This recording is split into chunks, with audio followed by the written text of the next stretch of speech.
So hello, everybody. My name is Devialini, as you all know, or maybe you don't know.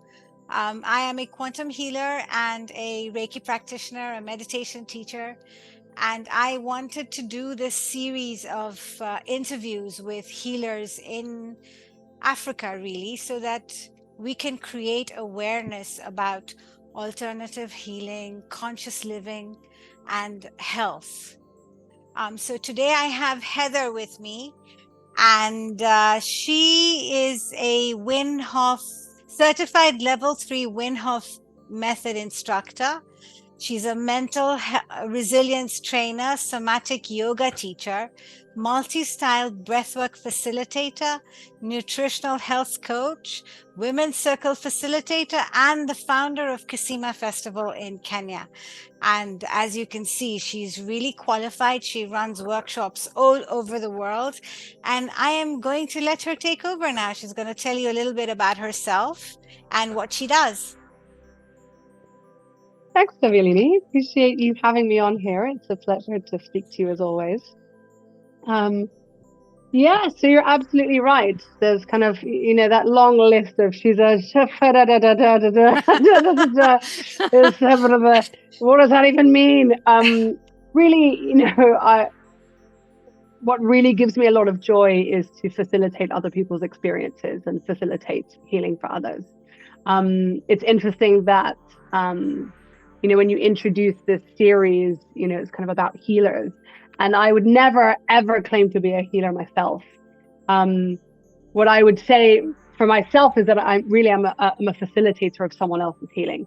Because as we all know, it's really got to happen. All the work's got to be done by the person themselves. Yes. And so I can offer and assist by taking people through a variety of different tools and techniques that I've learned over time that have really benefited me. But as we know, the healing really comes from within the person themselves. Yeah, that's so true, actually. Even with quantum healing, I find that there has to be a willingness for the person receiving the messages that, they have to then be willing to act on their intention.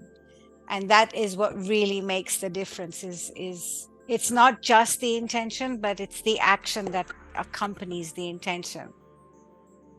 Absolutely. And what I find as well is healing of all kinds is extremely nuanced.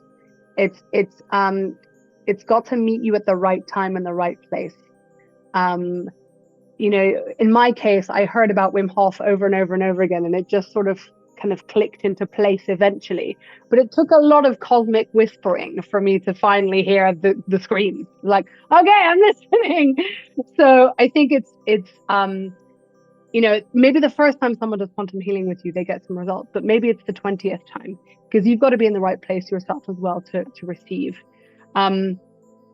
Yeah. And I also think, like in my case, I tried meditation for so long and I decided I hated it. Meditation was not a thing I could do. But I was seeking that experience, that understanding, that knowing, that being. And it wasn't until I tried ice bathing for the first time that I had that experience of being fully somewhere and being nowhere at the same time. And it totally changed my entire life. Wow, that's incredible. So, Heather, how did you come to this space? Tell us a little bit about your journey and how it was for you. What was your experience? Yeah, I'd love to. I had been working in marketing technology for about 10 years. And I was one of those people that, I wanted my boss yesterday. And I was quite impatient and driven. But as my health started to deteriorate, I had no answers. I didn't even have the right questions to ask. I just started feeling awful all the time. On one hand, my immune system was underactive because I just kind of got sick all the time. Every time I got a cold, it would get worse. And then I'd be on antibiotics several times a year. So it was underactive. And on the other hand, it was kind of overactive because I was allergic to everything. My doctor very helpfully distilled it for me. He said, Heather, you're allergic to the indoors and the outdoors. And I said, great, that's all the places. I'm allergic to everything. Awesome. And I started to really have this battle with my body. And I thought that, I previously thought that my mind and my body were just a vehicle to get me up some kind of ladder, right? But what was truly happening is my body was giving me loads of signals that I was completely ignoring. And I'd gotten into a relationship with my body where I would think like, God, my body hates me. And if only I could deal with this problem, then I could get on with my life. But that's not how that works, right? Your body obviously is not your nemesis, nor is it a separate entity from yourself. You're one system. So I had this idea that my body was something else, and that my mind was actually the one that was in charge. But my body was failing me. That's how I felt. My body was failing me. And I had a really horrible relationship with my body as a consequence. And I basically heard a rumor that hoffers, as we are, affectionately termed, people who practice the Wim Hof method, don't get the common cold. They don't get sick anymore. So I was like, okay, well, whatever a hoffer is, I need one, preferably in pill form or any way that I can take it, so I can get on with my life. I need this hoffing stuff so I can just get on with my life. And so one night when I was kind of drunk on cold medicine and Sudafed and just make questionable decisions, I decided to book an expedition to Poland. It was a few days later, to be honest with you. I was a bit ill and it was probably not the right place to go on an expedition from in your body, but I went anyway. And I went from never having taken a cold shower in my life to doing ice bathing several times a day, making naked snow angels in the snow. As you might imagine, snow gets places you don't expect. Cracking open holes in the ice to climb up a waterfall and jumping from 6 meters above. And finally, we climbed a mountain in our underpants. So in a bra and panties, I climbed 6 hours to the top of Mount Snezka in terrible conditions. And I had a moment with myself on that mountain. I thought to myself, what's gone so horribly wrong in my life that I've chosen this experience? And that really was an opportunity for the first time to look within. Right, the top of this Mount Snezka place really didn't become a goal for me. It wasn't about getting to the top. I realized that it was the first opportunity I had to look within. And I was a mess. I was a total mess. I was striving for something over there, up here, that doesn't exist, that isn't real. It was an illusion. And the most important thing, my body, was something that had become my nemesis.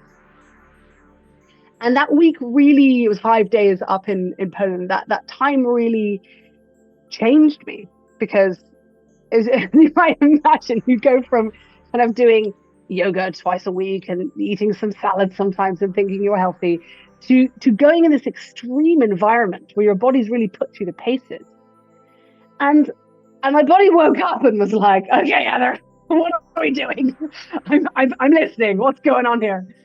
And it was an incredible experience, because it allowed me for the first time to have not just respect for my body, not just empathy, but a sense of wonder about it, a curiosity, a deep love for it, in the way that I always had deep love for trees and plants and nature. But I am that, you are that, we're all that. And so how could I have been so blind as to not see the divinity within myself in the way that I see a divinity in a gecko, So I came back from that experience really changed. I quit my job with absolutely no plan whatsoever. And my parents were like, okay, that was an expensive education. Are you sure you want to do that? And I had no plan. And my decision to do that was really, for the first time, a decision to respect myself and my time on this earth. I was working in a very fear-based environment, an environment of lack. I finished my master's degree right when the economy collapsed in 2008. And so I entered the job market overqualified for everything with no jobs and was like, oh. And so I had this sense of fear, of lack, of like, I'm just lucky that I have a job. I'm lucky that I have this career, and that's amazing. And in the meantime, my soul was exhausted, was starving, was thirsty, and I was ignoring it. I was beating it down.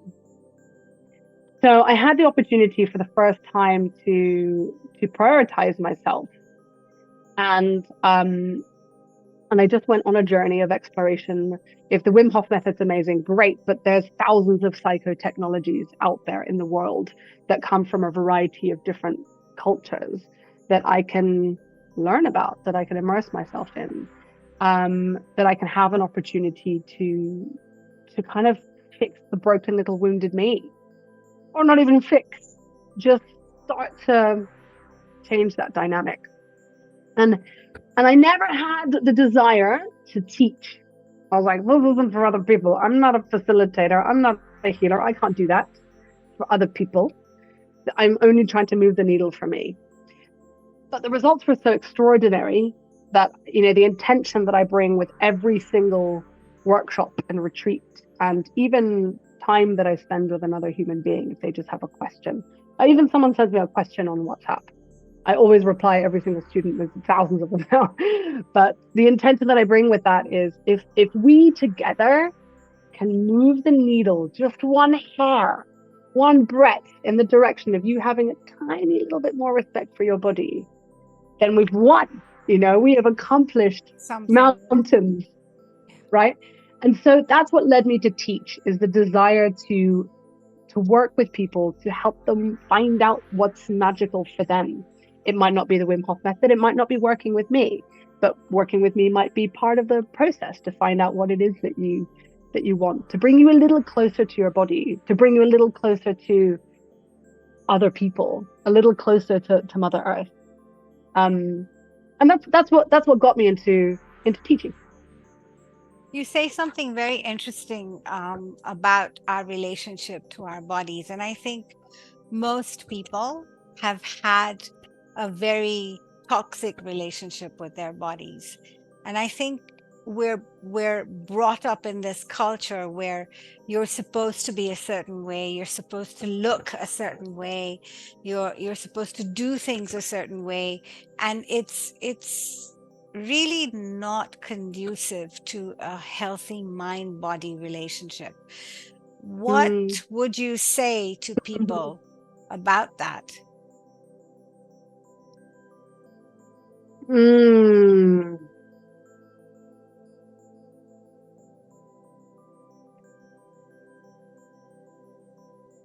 There's a lot of things coursing through my mind.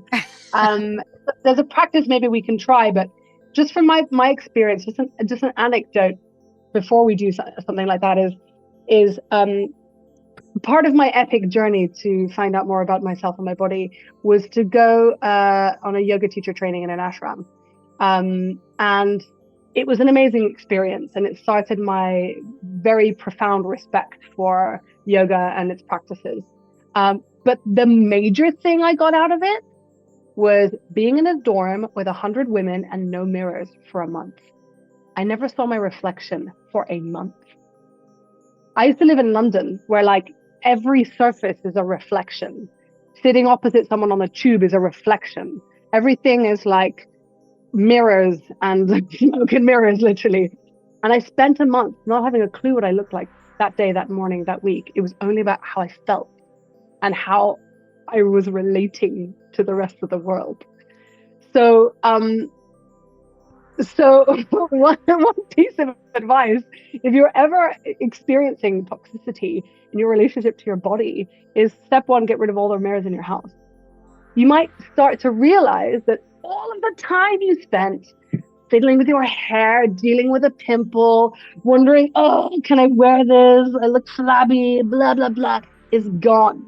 And you will get so much more time back when you have less of that worrying about your appearance. because it's bullshit, right? How people, I used to think that the way I looked affected how people relate to me, but it only did insofar as I would worry about how I looked less if I felt like I looked appropriate for the rest of the world. And the noise inside my head was gone, which made me more fun to be around, right? So the only reason that your appearance affects anything is because of how it makes you feel. And if you can stop that outward, inward madness of wondering what other people think of you, spend all that time wondering about yourself, and remember that you are here to experience the divine now. Yeah. And you're missing out. Right? There's this wonderful quote from Bergs, and I'm going to misremember it, but he talks about how, you know, before we're born, you imagine this fetus dying to know what it's all about, to be down there, to be on this earth, desperate to be like, okay, what's it going to feel like when I take it? Right? And there's all this anticipation from the mother who's like, oh, right? And then there's a baby who's just looking out at the world and like playing with things. And there's a certain point in their life where they stop wondering about everything else and they start wondering about themselves. And that's the moment that they lose their joy. Yeah. So I don't know if I answered your question, but we spend so much time wondering about what other people think of us and what other people might think of us. And the they're doing sad thing exactly the is, same thing. yeah, exactly. That's what I And was there's going to other say. I was going to say, yeah, and they're wondering what you think of them the whole time, right? But yeah, it's yeah. not an easy journey. It's a belief system that takes a lot of undoing. And I think we've all been through that on some level or other, right? So tell us a little bit about your workshops, where you hold them, all of that kind of stuff. Definitely. So so I'm a Wim Hof Method Instructor. And what that means is I am a certified instructor under a guy called Wim Hof. And he has a method called the Wim Hof Method, which involves cold exposure. You've heard a little bit about that from the mountain experience. Cold exposure, conscious breath work, and mindset training. And so these are really three powerful pillars that all work together. And so I run a lot of Wim Hof Method workshops and classes all over the world. So the next class, I've been doing several in my home in Kilifi. And you can book through messaging me on Instagram. My handle is Kaluna Wellness. But the next kind of public one that you can buy tickets for and things like that is at Kanka Studio in Nairobi, which will be next week, actually, on Monday, the 26th of June, from 5 till 7. And that's when we're going to go a deep dive into just the breathwork aspect. And that is all about learning a little bit about the science. I feel really empowered about a practice when I kind of understand how it works. It also takes time to not be that way. I'm a very thinky person. So learning a little bit about scientifically what breathwork does in terms of how it affects you from a biomechanical perspective, a mental perspective, and a chemical perspective is a part of that workshop. And then it's all experience. And we lie down, lots of musical instruments, and we have a really powerful breathwork experience. Following that, we have a long meditation. Breathwork really primes you well for meditation, as I discovered. So that's the next one. But then I'll also be running a variety of different workshops, Wim Hof Method workshops, while I'm in the UK. I'll be in the UK actually for July and August. And these workshops, we'll do a couple of breathwork ones, but also we're going to be doing full day workshops. And that's when you understand about the science behind how these three pillars interact with each other, the cold, the conscious breathing, and the mindset training. And also look at some of the scientific experiments that Wim did. He has put his body up for science, which is fascinating. But it's also experience. So we will be doing lots of breathing. We'll be doing experiments to see how our breath affects other parts of our physiology. And we'll also be doing ice bathing. So there will be freezing cold ice cubes against your skin, glistening in the light. And it is a really, really powerful experience. So that's the Wim Hof Method work that I will be doing. I also teach a practice called Somatic Yoga. And it's called Somatic Yoga because I couldn't think of a better word for it. There are there are a lot of people who teach basically what is somatics. Somatics is, using all of the senses and having a complete experience in the body. And my challenge with yoga, I learned old school Hatha yoga, Shivananda, from the Shivananda Yoga Vedanta Center. Huge respect for that place. Incredible. I had the best experience learning about the Bhagavad Gita and loads of other things. But I found it really challenging when I started teaching, actually, because a really prescriptive methodology about how to move a person's body, I found quite problematic, because the asana aspect of yoga, and yoga is a lot more than just the asanas that we know, was designed for Indian men 2,000 years ago, right? We all have very different bodies now. Yes. A sirsasana is not appropriate for everyone, right? And I found myself teaching, but not really having the desire to be as strict as I had been taught to be. And you've got to kind of do things your own way. And so I learned loads of other styles of yoga, thinking, is this the one? Is this the one? Is this the one? And I sort of found that allowing people to move intuitively is really what the practice I enjoy the most. And we call it somatic yoga, but it's intuitive movement. So I will recommend certain ways of moving that is inspired by yoga asanas that people will be familiar with. But I don't come over and correct a person's posture. I ask you to close your eyes and notice what it feels like for yourself, right? Because there are things that I can do with hypermobility that you can't do. And there are things that I shouldn't do with hypermobility that you can do, right? And every person's body is unique. Our unique physiology is the most incredible thing.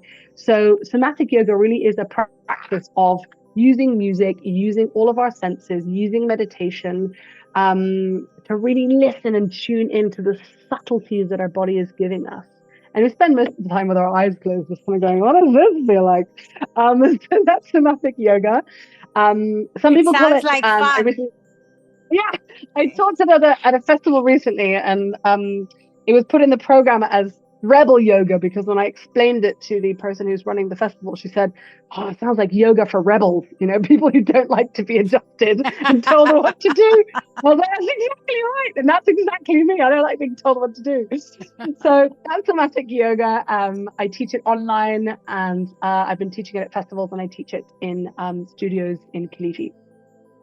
So other aspects of my practices are I'm a mental resilience trainer. That's through a company called Tough Cookie. And that's specific for, we work with corporates mainly.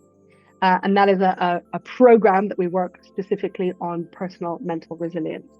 And it's a lie that resilience is all about what you do for yourself. Resilience as a human being is also and mainly about how we relate to others. Yeah. Because we're social creatures, and we've been taught that we've just got to grin and bear it, and it's really not like that at all. And what we find working with corporates is, you'll have CEOs and stuff who are like, I've just got to, and I'm like, ask for help, ask for a hug once in a while. Yeah, in this corporate world, in this world, really? Yeah. And he's like, no, it's not all about you, dude. It's not all about you. Yeah. So that's kind of an intro to mental resilience. And then working as a nutritional health coach, again, the way that I work is not about prescriptive protocols, but about how to use food in an intuitive, food freedom way, right? Totally anti-diet. I would never say do this and it will solve your life. It's all about eating in a way that feels good for the soul. And a lot of that is about sharing food with others. So let's say, so for example, I'm doing a no sugar month, but someone offered me a piece of their cake yesterday and they were very, very excited to share this with me. And I felt the connection would have been broken if I had said, I'm doing this thing. And I said, oh, I'd love a bite. Thank you. Oh, Right. how So it's sweet. not about the rules. It's Yeah. about being a human in a human experience. So that's a ton of stuff that I'm blabbing about. But I'll be doing workshops online in Kenya, in Nairobi, in Kilifi, and also in the UK. Okay, so tell us a little bit about the benefits that you've seen in terms of your clients. How do they respond to your work? Oh, the stories that I hear back the most are about mental health. And obviously it's one system, right? We're talking about a variety of different things. Um, but I don't really want to go into other people's stories too much because it feels like an invasion of privacy. But people who've had a really, really hard time in life and have found something that I share along the way to be the thing that works for them or the thing that opens something up for them.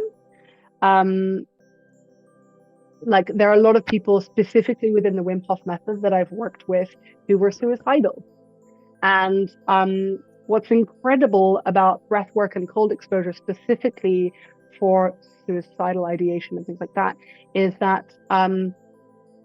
it actually allows it supports your mental health in an incredible way, right?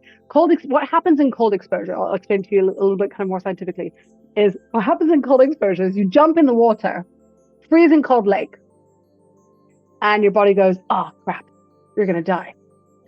And so your brain goes, okay, I'm going to give you all the reasons to get out. So here's pain, here's tingling, here's fire, now numbness, now more pain, a different kind of pain, aches. And it gives you all of these reasons to get out. And then if you stay in and you stay calm and you allow your breath to just settle and you're able to be in a physiological state of stress, but be calm and be relaxed through that, what happens is your brain then goes, okay, this person's not getting out. They're an idiot. They're going to die. So what I'm going to do is provide them with a nice exit to the other world. And it will flood your brain with endocannabinoids and opioids, which is why when you leave swimming in the sea in the middle of winter, a lot of people feel a sense of euphoria. So it's not to say that, I'm never going to say to anyone, stop taking your SSRIs, stop going to, continue to do what you're doing, but you might find that your brain has the capacity to turn some of these chemicals on for you by using nature. Yeah. So when it comes to breath work on that side of things, there's something called transient hypofrontality that happens with breath work. And it can happen quite quickly. Now, transient hypofrontality is when the prefrontal cortex kind of stops working. And people are like, why would I want that? I need my prefrontal cortex. Well, we use our prefrontal cortex all day long in spreadsheet land, like typing away, thinking all day. And then we lie in bed at night wondering why we can't sleep. If you're not able to switch that off, then it doesn't support it, right? It's just like your internet. Turn it off and on again. Turn your phone off and on again, and it will come back stronger. So the breathwork aspect is the same thing. It allows you to have a rest from that overthinking mind, so that when you come back online, you're able to think more clearly, right? And a lot of people with depressive symptoms have that whirlwind of thoughts, that monkey mind, catastrophizing. What's the worst possible thing that could happen? So relief from that, from a physiological perspective, with your body in the cold, and from a physiological perspective through transient hypofrontality and through breath work, is incredibly powerful. And they've seen transient hypofrontality a lot in really experienced meditators. If you've spent 30 years on a rock in the Himalayas, you can experience transient hypofrontality through meditation. But what they found is that breath work is a much quicker way into that. So yeah, as far as people that I've worked with, a lot of the benefits have been finding that inner joy again. Coming back to the Wim Hof method, I watched a video of Wim Hof actually, where he was being injected with the Ebola virus, and absolutely nothing happened to him. I mean, it was unbelievable. Seriously, it was, as I couldn't believe it. I think it's Was on it possibly E. YouTube. coli? Oh, I'm sorry. It was E. coli. It could I'm have been. sorry. My If it was mistake. Ebola, that's a new one that I haven't seen, and I would love to see that. But yeah, this is the endotoxin study from Radboud. It's the Yeah, it seminal was study. incredible. I think that the video is roaming around somewhere in Wim Hof. I'll look for it and put it in the link below. It was It's just an incredible study. incredible. Yeah, because it was the first time they saw an individual actually be able to influence their immune system at will. So it was the breathing techniques that reduced the inflammation in his body.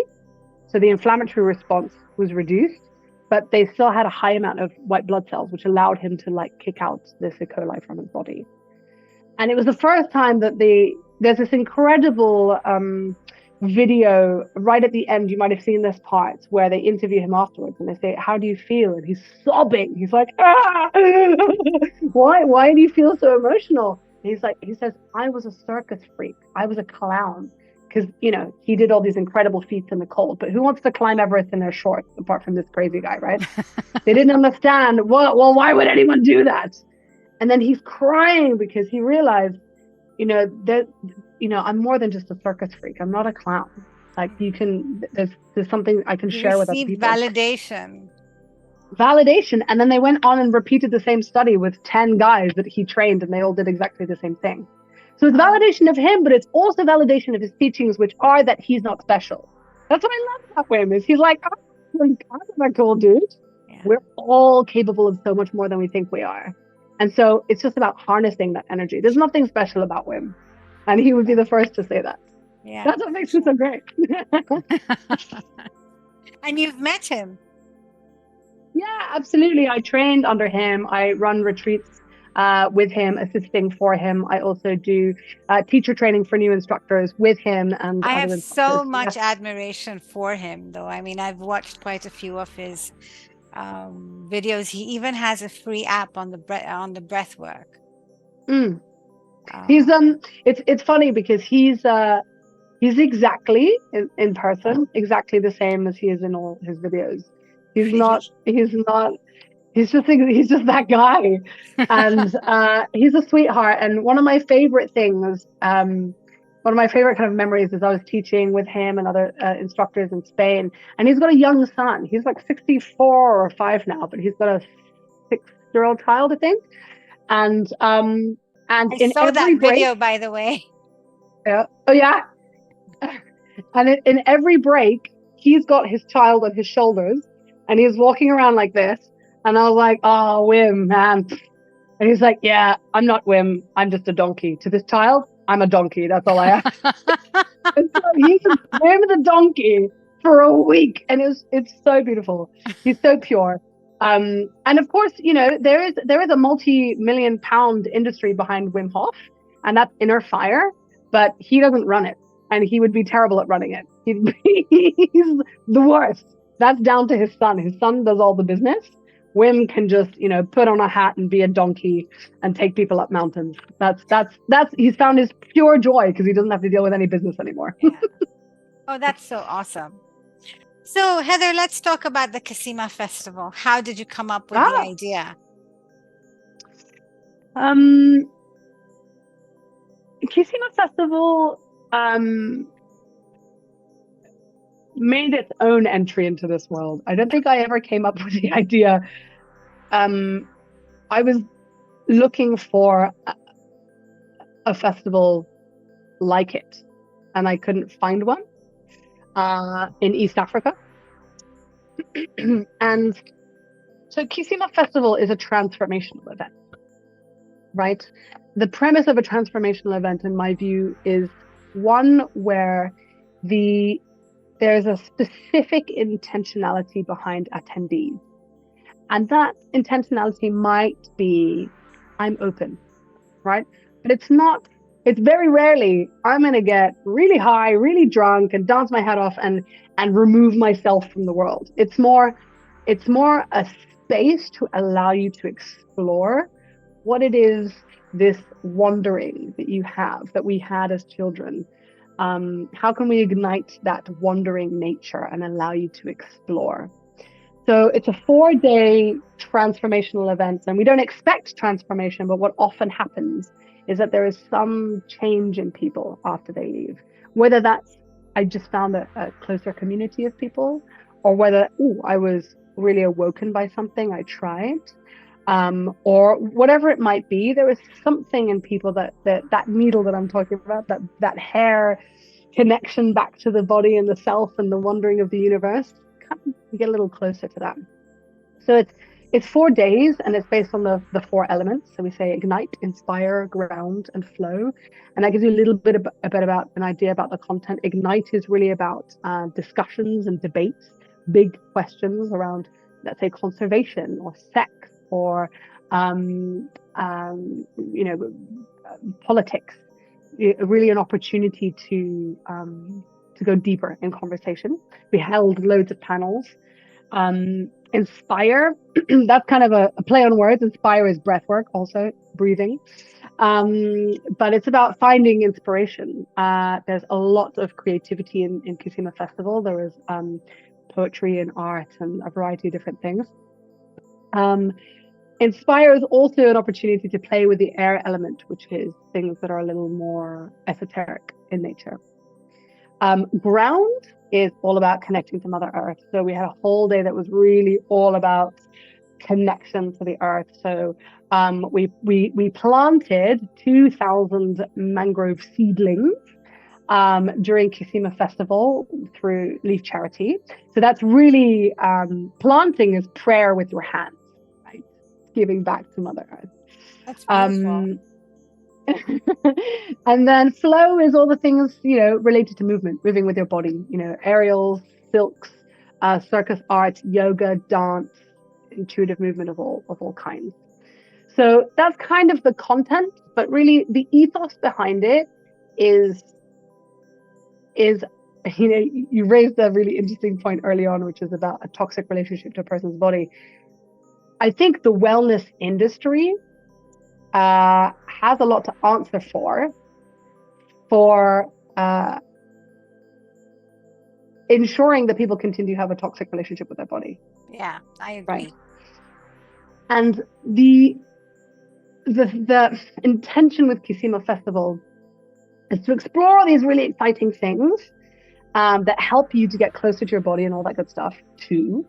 But it's also about acknowledging other aspects of toxicity within the industry, right? Kenya does a luxury wellness retreat very well. And who does it serve? The 2%, not even the 2%, the 0.05%, right? So the same people have the same access to the same stuff. Are they the only people deserving of well-being? Absolutely not. Yeah. Right? So Kisima Festival, in my view, we've always had a responsibility, and that responsibility is to find a way to make well-being practices more accessible.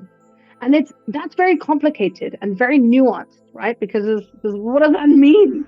But at the very basics, we pledged 25% of our tickets to people who otherwise wouldn't be able to afford to come. And that 25% came from some funding, but largely it came from people who donated pay it forward tickets. So it's like, okay, you are financially blessed and you want to come to Kisima Festival. That is awesome. Buy yourself and a couple of other people some tickets, right? Because we know the difference between people who are able to purchase a ticket to some event and the people who can't is really great. So if you're able to purchase one, you can purchase 5. So not only that, but we wanted to make a concerted effort to also respect the time of the practitioners who are coming. So this is also why it gets really complicated, because festivals don't make money. Festivals are a notorious loss of money. And so it's very difficult to pay. In our case, we had 50 practitioners, right? Those practitioners were made up of a variety of kind of different ways we classify them. But every single one of them was offered, unless they were offering their services to be charged for, every single one of them was offered a small stipend and help towards transport. And in addition to that, every single one of them, including those who are offering their services to be paid for, were given 3 meals a day for the duration of the festival.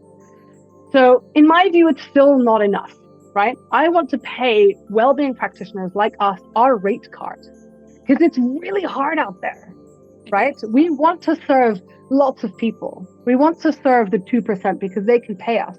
But we also want to serve people who can't afford our services. But we also have rent to pay. So how do we make this work, right? And what I really want to do is get big funders in who want to fund the entire festival and allow us to actually be that responsible job creator that I think we can be, and ensure that practitioners are paid their rate cards, ensure that people who come to the festival who apply on bursary can also be given their meals every day as well. So they're not distracted. Oh, I want to do this healing, but I'm hungry and I can't afford any food, right? And I want to get those aspects right. And that is really, really hard on a shoestring budget when you're begging, borrowing, and stealing favors from people, which is what we've been doing for 2 years. Yeah. So the next iteration of Kisima Festival, I am calling out the abundance that is in this world.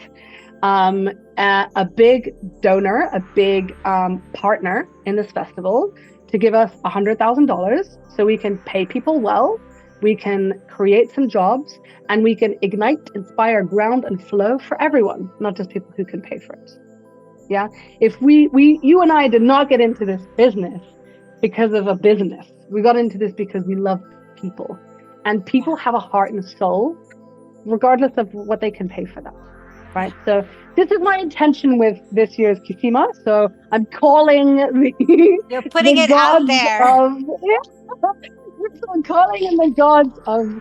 And there is money in this world, Devialini. As you know, there is a lot of money in this world. Yeah, for sure, there is.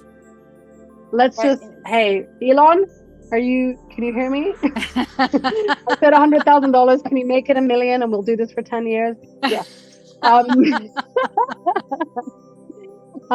Yeah, we also have to accept the fact that festivals as we know them were born out of richer nations. Running a festival in Kenya is very challenging because we're asking people to volunteer their time when they're struggling to feed their families, right? Yeah. So I'm calling the gods of abundance so that we can be a place for job creation and remove that aspect of toxicity in the wellness industry in Kenya, even just for a 4-day event. That would be sweet. It would be a start for sure. It would definitely be a start. Yeah, we got to start somewhere. I agree with you. Wow, that's quite a vision you have, and I hope that it really pans out for you and for all of us in the process. Tell us a little bit more about your outreach program. Yes, so Kisima Festival, we have a community outreach program which recently became a CBO, which is a community-based organization, and basically where we really want to make a difference is making well-being more accessible, right? We want to democratize well-being.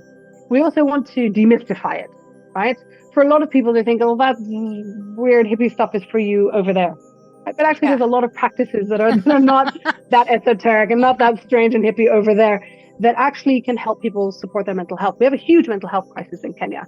Right. And as we all know, what supports our mental health? Sure, having access to psychiatrists and pills, maybe, but having access to loads of other technologies to help you support your well-being, that is also a great way to improve your mental well-being. So we want to make these practices more accessible so people feel I'm part of this journey too. And so there are 3 ways that we've identified we can do that. One is make well-being spaces more accessible. So we start with Kisima Festival. That's why we pledged 25% of our tickets to people who otherwise wouldn't be able to afford to come. So that's one way. The second way is actually, don't come to Kisima Festival. Kisima Festival and its practices can come to you. There is a network of practitioners who've worked on Kisima throughout the years. There's hundreds of us who want to donate their time. I actually spoke to someone last week, and she said, Heather, I really don't have a lot of time, but I would love to give it. And I said, okay, well, what is not a lot of time? And she said, well, it's really not that much. And I said, okay, well, if your intention is there, tell me how many hours do you have? And she said, oh, I could probably do 10 a week. I was like, I just thought, you're Wow. going to offer me one a year. And so there's a lot of people out there who really want to give their time, and that these are really experienced wellbeing practitioners, but they don't want to reinvent the wheel. If I try something and Devialini tries something, we're all trying something different. Why don't we all sing from the same hymn sheet, right? And there's amazing network on Conscious Kenya, and we're going to be working together to really bolster the community of healers in Kenya, and enable them to get great jobs and to be abundant financially themselves, but also to give back in a way that is in a systematized process. So we're offering workshops in community, and we also offer bursary places to all of our trainings. The third piece of that puzzle is certification and training programs. So if we're trying to democratize well-being, it's not just about, okay, give you access, but hey, we want a more diverse pool of people to be facilitators and healers of all different kinds as well. So we want to increase access to bursaries for training and certification programs, right? So there's a lot of incredible things that, for example, you might get an amazing massage in this lodge and you're paying thousands for but the person who was trained probably had the money in the first place to be able to pay to train, right? So what we want to do is make sure that there is increased access to the jobs that are out there. And the thing is, right, we're in the perfect time in Kenya because this well-being thing is starting to bubble. And people are like, oh, there's other ways I can support my well-being other than the traditional routes. Allopathic medicine is great, but what about preventative medicine? Ooh, people are starting to explore this stuff. And they're not laughing anymore. And they're not laughing anymore. Exactly. And the demystification process as well, as people have thought, oh, well, that's an Eastern thing, or that's from another country, or there's loads of wellbeing practices within Kenya as well. We just need to make them available and accessible, and also like raise them up as something people want to do. So that democratization piece, making wellbeing accessible, we're trying to do it in 3 ways. Making wellbeing spaces more accessible themselves, workshops in community, and finally access to certification and training programs. And this is just kind of, we're really at the early stages with the Kisima Collective, which is at CBO. Yes. But we have really, really big plans. Yeah, I saw that. Actually, to be honest with you, Heather, I was quite impressed. But what was a revelation for me was the number of, for lack of a better word, awakened people that I met. And I don't like to use that word because it has so many other connotations. Actually, conscious is a better word to use. So the number of conscious people that I met at the festival, I had no idea. For the longest time, I really felt like I was in the minority. And for me, it was like, my eyes were opened, literally. And I thought to myself, as a practitioner, if I don't know that this exists, then there are so many other people out there who really don't know that this community exists. And I thought, well, I need to make people more aware. And so I thought about doing this, and this is my intention for putting this out there, because I really believe people need to know that there are alternative ways other than popping pills in your mouth, because in the long term that really doesn't help. It just makes matters worse. Yeah. it's nice to know that there is an alternative. Yes, right, I agree. Whatever that might be. And from my perspective anyway, I think part of deciding to become a teacher is deciding to be a forever student, right?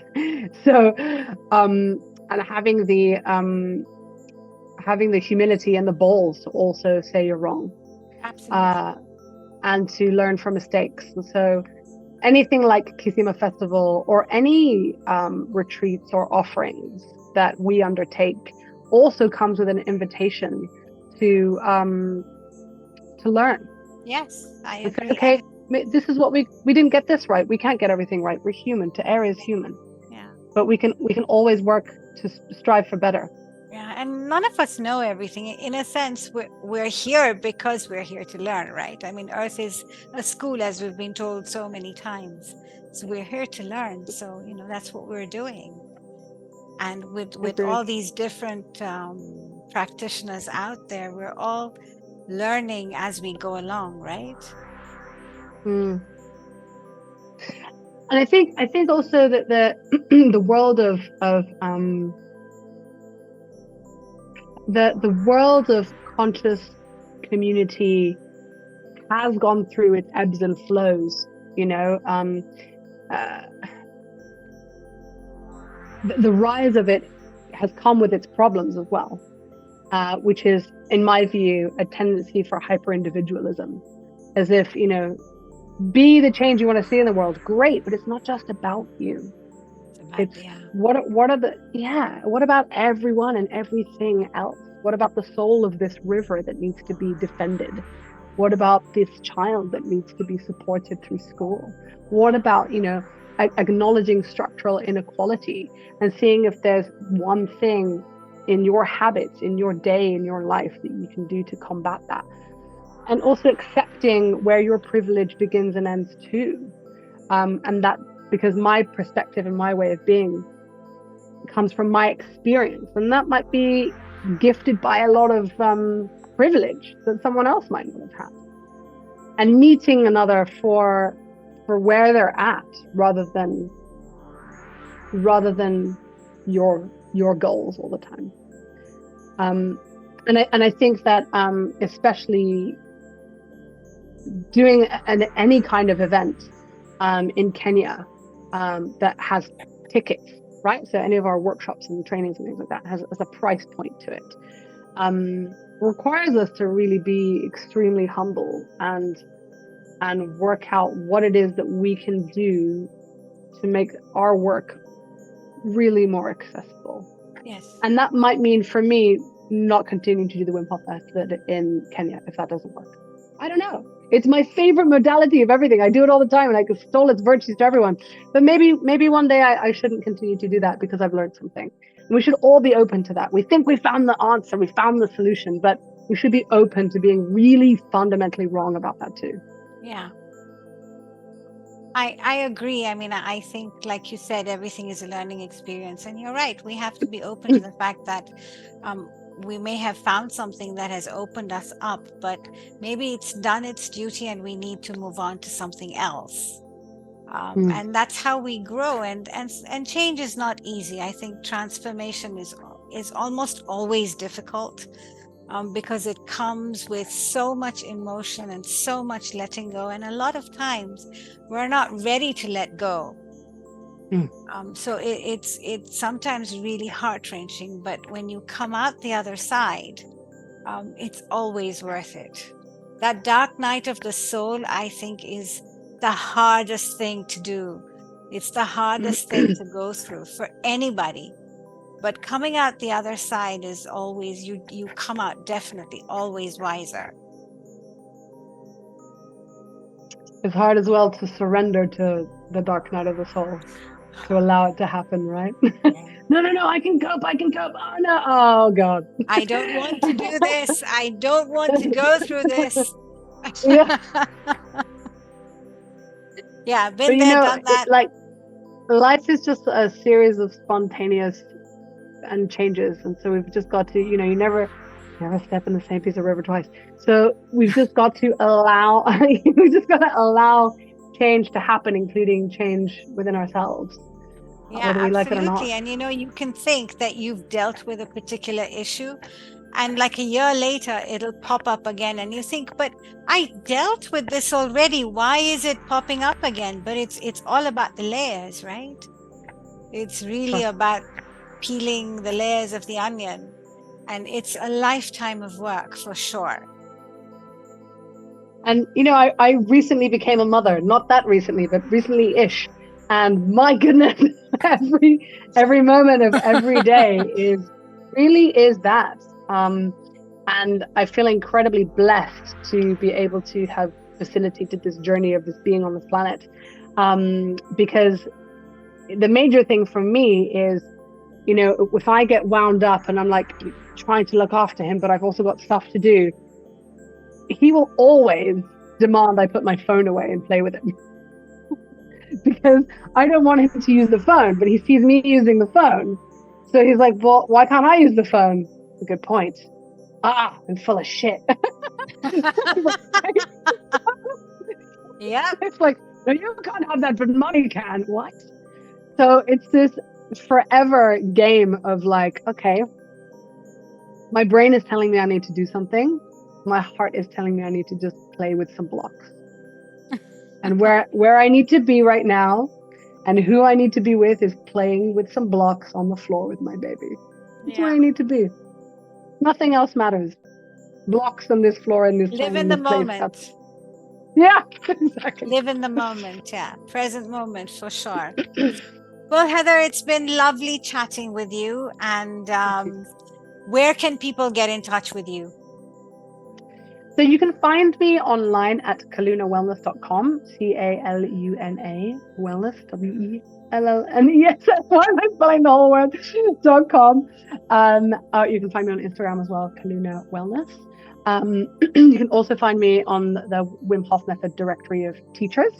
You can also find me at the Conscious Kenya directory of teachers. And you can also find Kisima Festival at beneathbaobabs.com/Kisima. And those are all the places. And if you want to work with me in any of the modalities that we have been discussing, I work with people one-on-one in classes, online and in person. And we came up with a discount code, which is DEVIHOF, DEVIHOF. If you say, hey, I saw you on that YouTube video, DEVIHOF, then I'll give you a lovely 20% discount on any of the offerings that we work with. Wonderful, Heather. Thank you so much for being here tonight. And I wish you all the best of luck.